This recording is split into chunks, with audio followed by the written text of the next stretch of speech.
The skies over New Delhi erupted in a cacophony of light and sound as the first wave of Zirconian warships breached Earth's atmosphere. Commander Aisha Kapoor of the Indian Air Force gripped her flight stick, her knuckles white beneath her G-suit. "This is not a drill," she muttered, more to herself than to her squadron. "I repeat, this is not a drill." Across the globe, similar scenes unfolded. From the neon-lit streets of Tokyo to the sun-baked plains of Texas, humanity looked up in awe and terror as their worst fears became reality. We were not alone in the universe, and our first contact was anything but peaceful. The Zirconian Empire, a spacefaring civilization spanning hundreds of star systems, had set its sights on Earth. Their motives were as alien as their biology, a desperate need for resources, Lebensraum for their burgeoning population, or perhaps simply the age-old drive of conquest.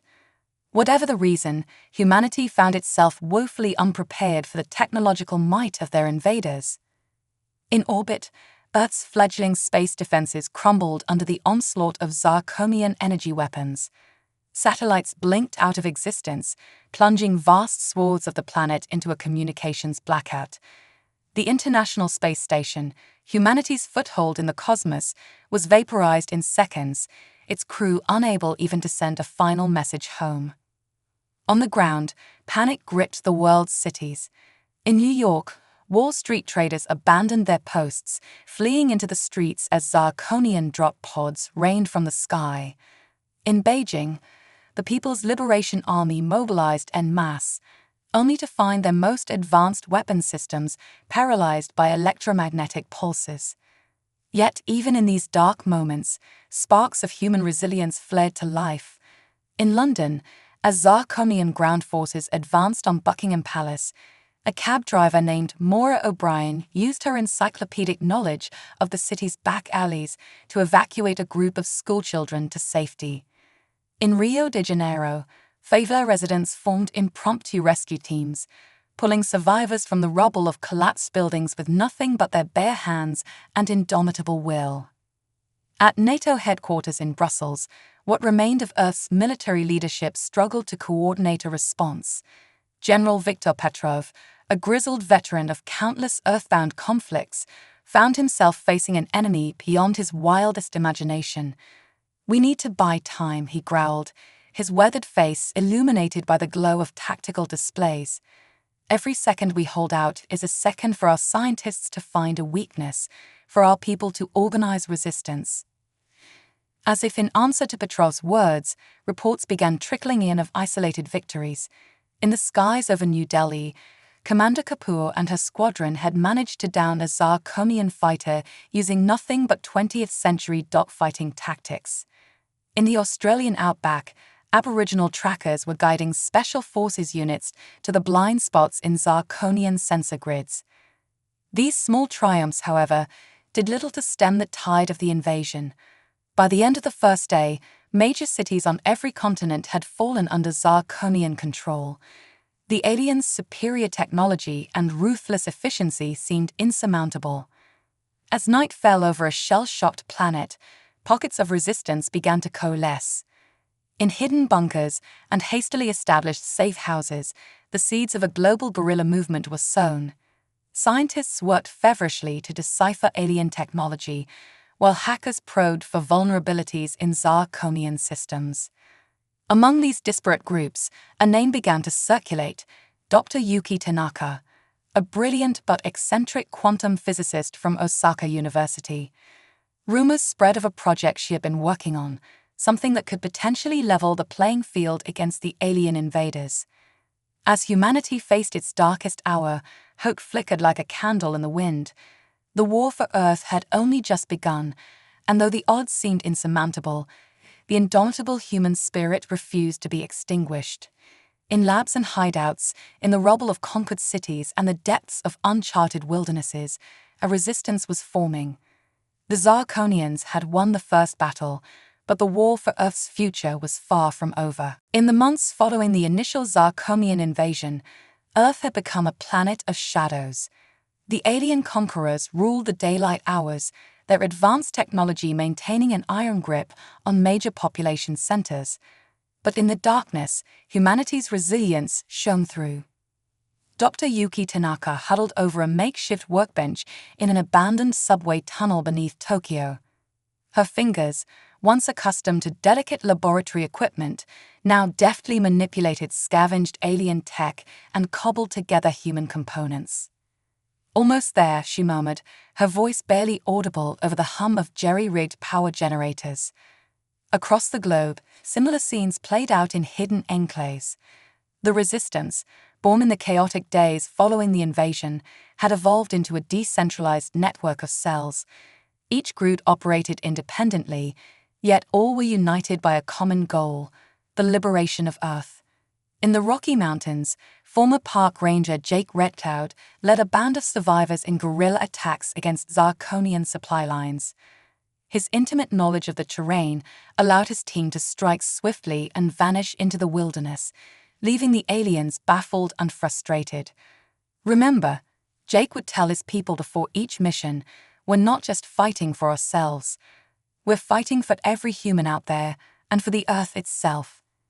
In the sprawling favelas of Sao Paulo, resistance leader Maria Santos orchestrated an intricate information network.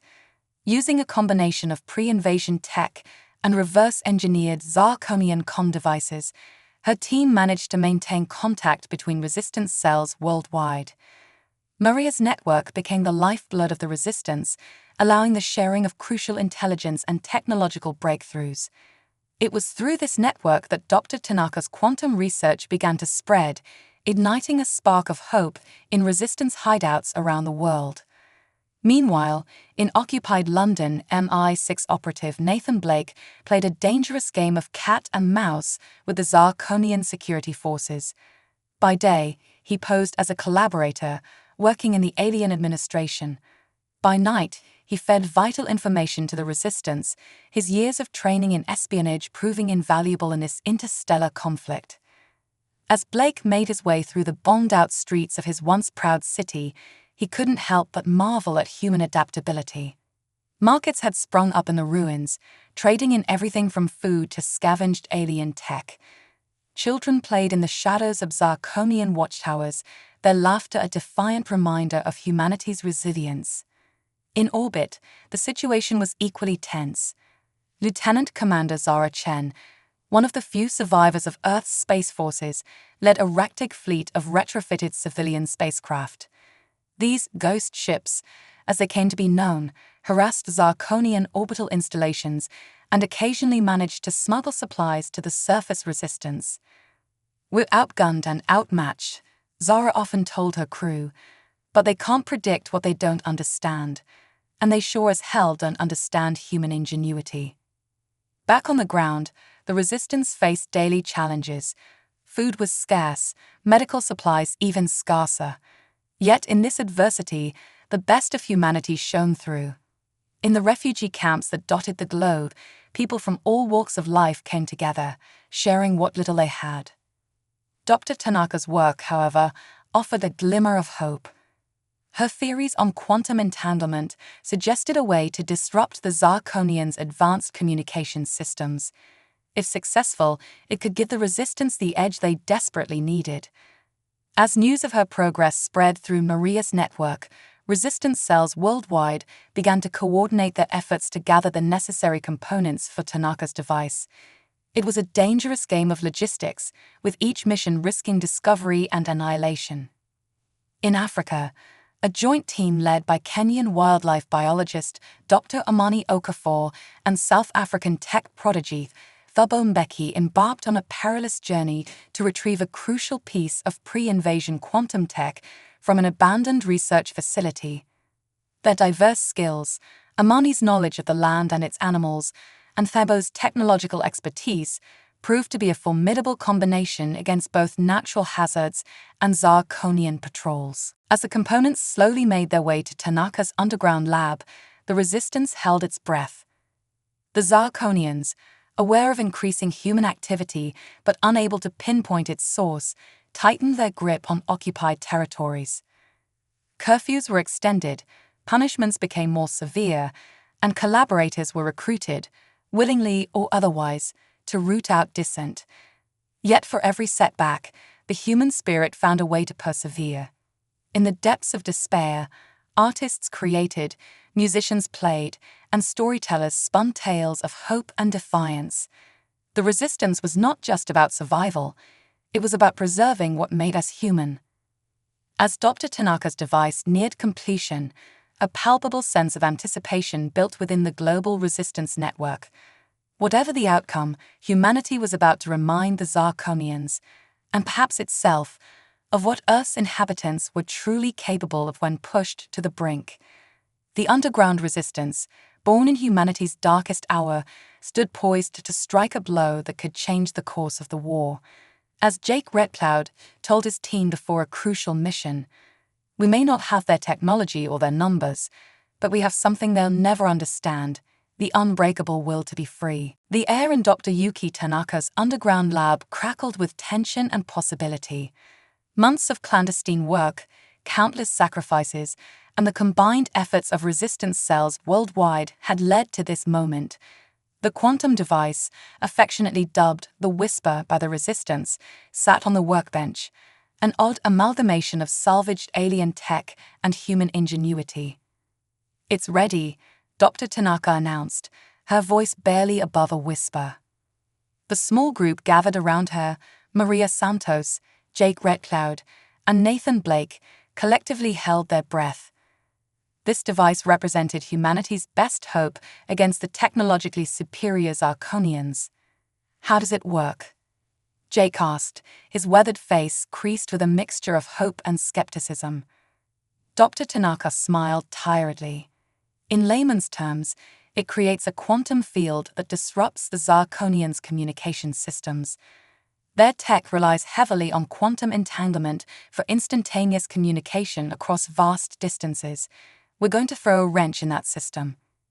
Nathan nodded, his spy's mind already racing with the tactical implications. "So we're not just cutting off their comms, we're potentially isolating their forces planetside from their orbital command." "Exactly," Tanaka confirmed. "But there's a catch. The effect is temporary and localized. We'll need to deploy multiple devices across the globe simultaneously to have a significant impact." Maria's fingers flew across her tablet, already coordinating with her global network. "We can do it. We've got cells in place near major Zarkonian installations worldwide, but we'll only get one shot at this. Once they realize what's happening, they'll adapt." As the resistance leaders hashed out the details of what would become known as Operation Quantum Whisper, similar scenes played out in hidden bases around the world. In the Australian outback, Aboriginal elder Uncle Jimmy and former Air Force pilot Sarah Mitchell prepared to infiltrate a Zarkonian communications hub. In the Amazon rainforest, Indigenous guide Carlos Peña and environmental scientist Dr. Emily Wong readied their team to target a major alien base. Each team knew the risks. Success could turn the tide of the war, but failure would likely mean the end of organized human resistance. The weight of their responsibility was palpable, yet there was also a sense of electric anticipation. For the first time since the invasion, humanity was taking the fight to the enemy. As the appointed hour approached, tension mounted in resistance cells worldwide. In orbit, Lieutenant Commander Zara Chen positioned her Ghost Fleet, ready to capitalize on any confusion among the Zarkonian forces. On the ground, Jake Redcloud's guerrilla teams stood poised to strike at key alien installations the moment the Whisper activated. Dr. Tanaka took a deep breath, her finger hovering over the activation switch. "For Earth," she whispered, and pressed the button. For a moment, nothing seemed to happen. Then, like a wave rippling across the planet, reports began flooding in through Maria's network. In New York, Zarkonian patrol ships suddenly lost contact with their base, crashing into the East River. In Beijing, alien security forces found themselves cut off from Central Command, their sophisticated weapons systems unexpectedly offline. As chaos erupted among the Zarkonian ranks, the resistance struck. Jake's teams launched coordinated attacks on alien strongholds, using the confusion to maximum effect. In London, Nathan Blake's network of undercover operatives began sabotaging key Zarkomian installations from within. In orbit, Zara Chen's Ghost fleet struck with precision, taking out communications satellites and supply ships that suddenly found themselves without defensive capabilities. "Press the advantage," Zara ordered, her voice tight with exhilaration. "We may not get another chance like this." But the Zarkonians were not a spacefaring empire for nothing. As the initial shock wore off, they began to adapt. In some areas, they reverted to more primitive forms of communication. In others, they lashed out blindly, leveling entire city blocks in their frustration. As the battle raged, Dr. Tanaka worked feverishly to maintain the quantum whisper's effect. With pushing the device to its limits, she warned Maria, "I don't know how much longer it will hold." Around the world, humans watched in awe as the seemingly invincible Zarkonian war machines stumbled. News spread rapidly through underground channels, reigniting hope in even the most oppressed areas. In the refugee camps, people emerged from hiding, daring to believe that liberation might be possible. But victory was far from assured. As the Zarkonians regrouped, they unleashed weapons of terrifying power, seemingly willing to destroy the very planet they sought to conquer rather than admit defeat. In the midst of the chaos, an unexpected development occurred. A Zarkonian battlecruiser, its systems crippled by the quantum whisper, crash-landed near Jake Redcloud's mountain base. As his team approached the wreckage, weapons ready, they were met not with hostility, but with a surprising request. "We seek asylum," the Zarkonian commander announced in halting English. "Not all of us agree with this war. We've been waiting for a chance to defect." As Jake relayed this startling information to the resistance leadership, a new possibility emerged. Perhaps this war could be won not just through force of arms, but through understanding and unexpected alliances. The quantum whisper had given humanity a fighting chance, but the true test was yet to come. As Dr. Tanaka's device finally sputtered and failed, the resistance braced for the Zarkonian counterattack. But now, for the first time since the invasion, they faced the future not with despair, but with determination and hope. The war for Earth had entered a new phase, and humanity has served notice to the galaxy: "Underestimate us at your peril." The aftermath of Operation Quantum Whisper left both humans and Zarkonians reeling. As the dust settled, a new reality emerged, one that would reshape the conflict in unexpected ways. In Jake Redcloud's mountain base, the Zarkonian defectors became an invaluable source of information. Their leader, Subcommander Zixara, revealed a truth that shocked the resistance leadership. The Zarkonian Empire was far from united in its conquest of Earth. "Our society is fractured," Zixara explained, her multifaceted eyes reflecting the dim light of the underground chamber. "The faction that launched this invasion represents only a portion of our people. Many of us believe this war is not only unjust but potentially disastrous for our own civilization." Nathan Blake, ever the skeptic, pressed for more details. "Why come forward now? Why not earlier?"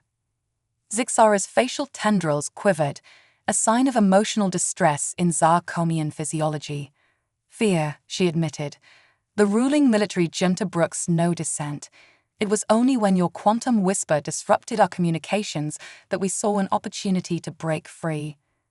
As news of the defectors spread through Maria's network, similar scenarios began to unfold worldwide. In Brazil, a Zarkonian science team surrendered to Carlos Pena's resistance cell, eager to share their knowledge of alien technology. In Japan, a group of lower-ranking Zarkonian soldiers laid down their arms, expressing a desire for peaceful coexistence. Dr. Yuki Tanaka found herself working alongside a Zarkonian quantum physicist, Krelvan, whose insights promised to revolutionize her research. "Our species are not so different," Krelvan mused as they pored over equations. "We both seek to understand the universe.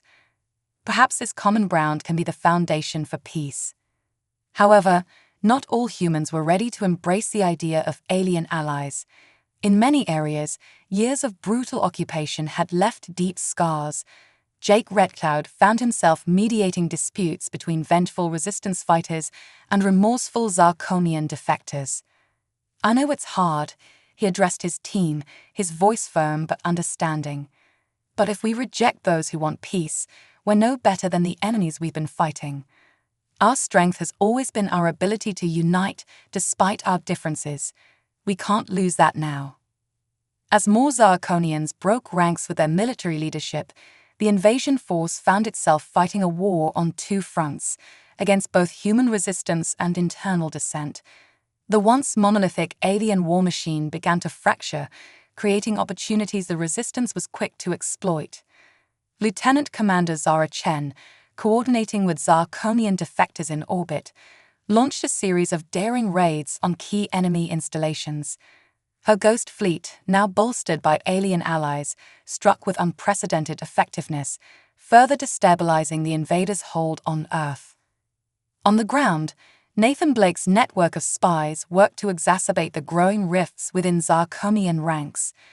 Propaganda campaigns, designed with the help of defectors, targeted alien soldiers, emphasizing the futility of the war and the beauty of Earth's diverse biosphere, a rarity in the galaxy, it turned out. But the Zarkonian military leadership was far from defeated. As news of the defections spread, they responded with brutal efficiency. Loyal units were ordered to execute any soldiers or civilians suspected of harboring sympathies towards humans. The streets of occupied cities ran red with both human and Zarkonian blood. In orbit, the Zarkonian High Command made a desperate gambit. They activated a super weapon, a massive gravity gun capable of tearing the moon from its orbit and hurling it at Earth. The message was clear: submit or face annihilation. As panic spread among both humans and Zarkonian defectors, Dr. Tanaka and Krelevon raced against time to find a solution. Their research into quantum fields had yielded an unexpected breakthrough, a way to generate a localized space-time distortion. "We can't stop the weapon," Dr. Tanaka explained to the resistance leadership, her eyes bright with equal parts fear and excitement. "But we might be able to redirect it. If we can create a powerful enough quantum field, we could essentially slip the moon past Earth." The plan was audacious, bordering on insane. It would require every piece of compatible technology the resistance had, every scrap of knowledge the Zarkonian defectors could provide, and a level of global cooperation unprecedented in human history. As the moon's orbit began to visibly shift, casting a pall of dread over the planet, humanity faced its greatest challenge yet. The resistance network went into overdrive, coordinating efforts to construct quantum field generators at key points around the globe. In this darkest hour, the best of both human and Zarkonian nature shone through. Former enemies worked side by side, racing against time to save a world that some had tried to conquer and others had always called home. As the moon loomed ever larger in the sky, dwarfing the sun and plunging the world into an ominous twilight, Dr. Tanaka and Krelevon made their final calculations. The fate of two species and an entire planet hung in the balance. With time running out and options dwindling, the unlikely allies prepared to launch their desperate gambit. The next few hours would determine not just the outcome of the war, but the very survival of Earth and all its inhabitants, human and Zarkonian alike. The sky burned an angry red as the moon, wrenched from its orbit, loomed impossibly large over the Earth. In resistance bases and makeshift labs around the world, an unprecedented alliance of humans and Zarkonian defectors worked feverishly to implement Dr. Tanaka and Krelevon's desperate plan. "All stations report in," Maria Santos' voice crackled over the global resistance network. One by one, teams from every continent confirmed their readiness. Each site housed a jury-rigged quantum field generator, cobbled together from a mix of human and Zarkonian technology. In low Earth orbit, Zara Chen's fleet took up defensive positions. Their mission was crucial: to protect the ground-based generators from loyalist Zarkonian forces attempting to sabotage the effort. "This is it," People, Zara addressed her mixed human and Zarkonian crew. No matter what happens, it's been an honor serving with all of you. On the ground, Jake Redcloud led a joint human-Zarkonian strike team in a daring assault on the Loyalists' primary control center. Their objective, to disrupt the targeting systems of the gravity weapon, buying precious minutes for the quantum field plan to work. As they fought their way through the alien fortress, Jake found himself fighting back-to-back with Zixara, the Zarkonian defector who had first sought asylum. "Never thought I'd be saving the world alongside an alien," Jake grunted as he took down a Loyalist soldier. Zixara's mandibles clicked in what Jake had come to recognize as laughter. "The universe has a strange sense of humor, human." In London, Nathan Blake coordinated a network of sleeper agents, both human and Zarkonian, to sabotage Loyalist communications. The fate of the world might hinge on the quantum field generators, but every second of confusion among the enemy ranks could prove crucial.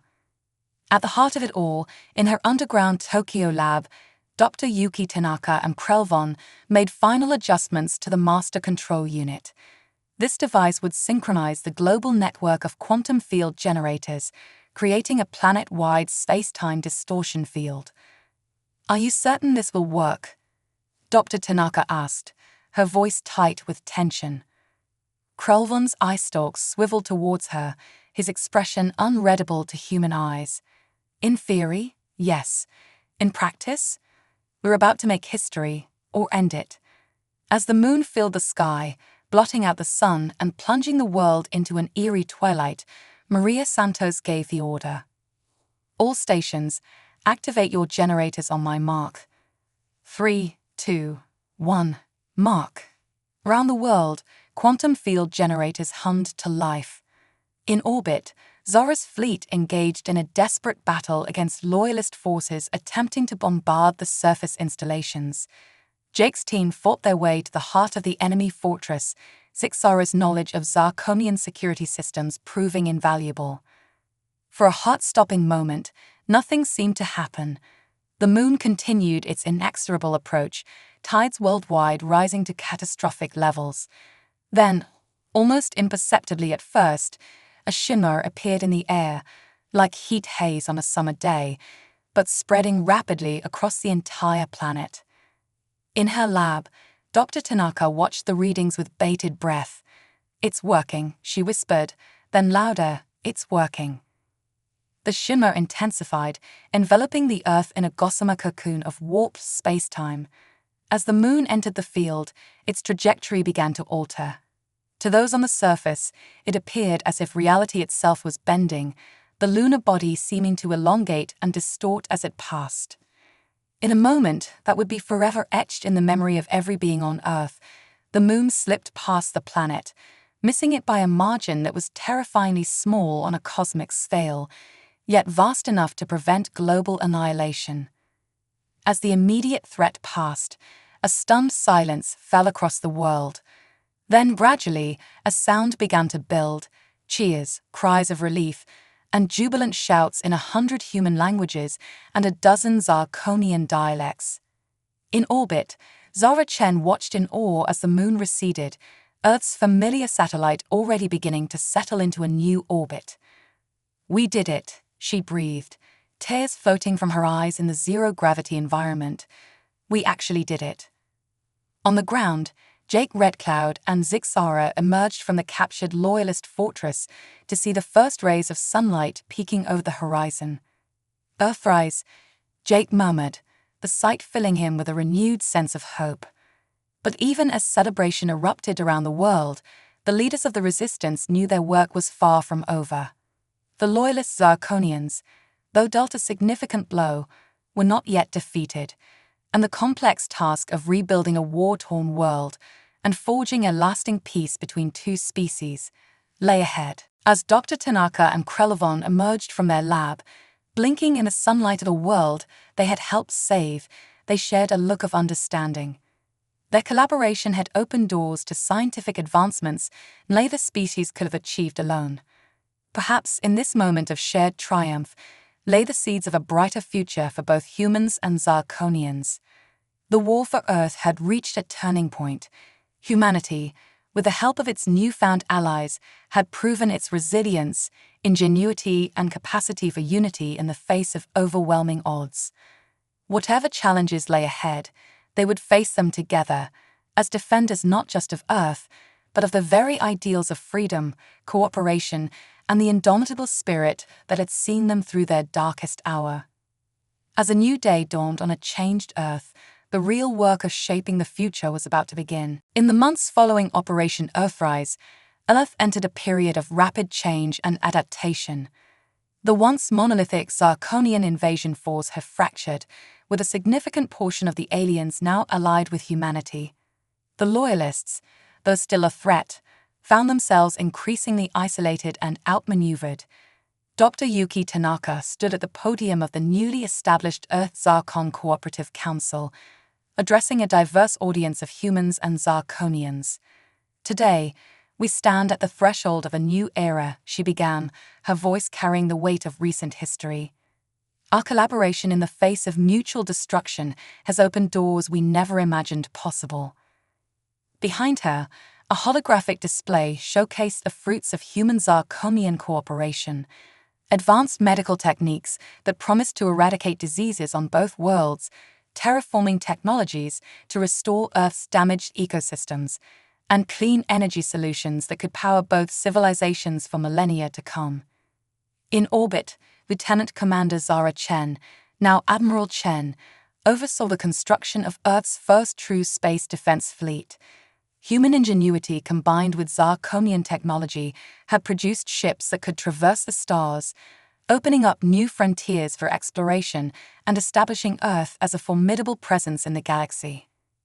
"We're no longer just defending our world," Zara told a mixed crew of humans and Zarkonians. "We're taking our place among the stars."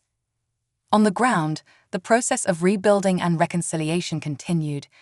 Jake Redcloud and Zixare led joint human-Zarkonian teams in restoring devastated areas around the globe.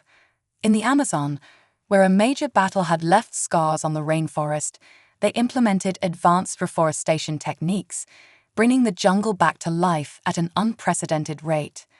"It's not just about undoing the damage," Jake explained to a group of young volunteers, human and Zarkonian alike. "It's about creating a world that's better than the one we had before." In London, Nathan Blake found himself in an unexpected role, diplomat. His experience in intelligence and his understanding of both human and Zarkonian psychology made him an ideal mediator in the complex negotiations that followed the war. "Trust is hard-won and easily lost," he often reminded the delegations, "but it's the foundation upon which we'll build our shared future." The integration of Zarkonian defectors into human society was not without its challenges. Cultural misunderstandings and lingering fears from the occupation led to tensions in many areas. However, initiatives like the Cultural Exchange Program, spearheaded by Maria Santos, helped bridge the gap between the two species. In schools across the planet, human and Zarkonian children learned side by side, their natural curiosity and openness paving the way for a truly integrated future. "They're the key," Maria would say, watching the young ones play together. "They'll grow up seeing each other as simply people, not as human or alien." As Earth's restoration progressed, attention turned to the stars.